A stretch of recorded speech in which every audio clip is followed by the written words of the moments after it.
In British Columbia, a program called SOGI, which stands for Sexual Orientation and Gender Identity, has been at the centre of heated discussions. Introduced in 2016 by the BC Liberal Party, now BC United, the program continues to receive support from the current BC NDP government and BC United leader Kevin Falcon. Some parents and groups have raised concerns, fearing SOGI encourages children to change genders or undergo gender-affirming surgery, while others say it conflicts with religious values. Protests against SOGI are not new, and they often spark counter-protests from supporters of the program. What is SOGI really about?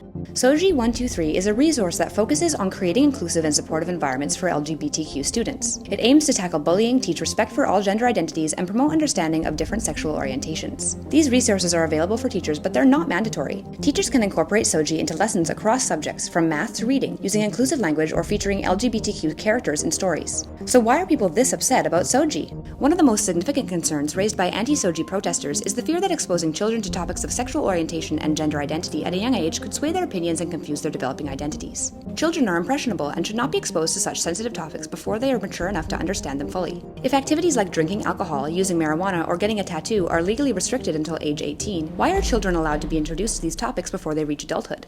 Anti-SOGI protesters are not necessarily anti-LGBTQ. Rather, they want to protect children from being exposed to content they fear is inappropriate for their age. These topics should be discussed at home or later in life, when children are better equipped to understand their own identities. Another concern is why SOGI needs to be incorporated into subjects like math and science, where discussions of gender identity or sexual orientation seem irrelevant. Why are topics that focus on social issues being pushed into academic subjects instead of leaving these topics to social studies or health class? This takes away from the core purpose of education.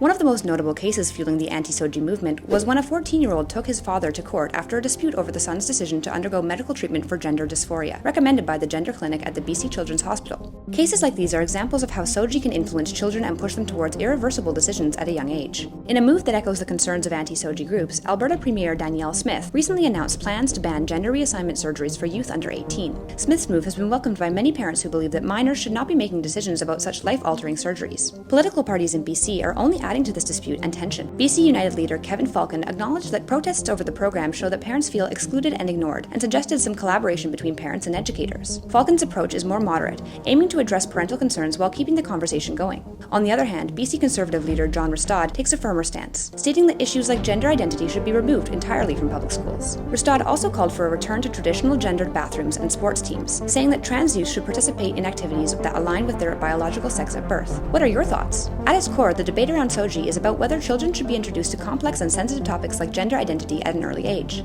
Tell us in the comments below.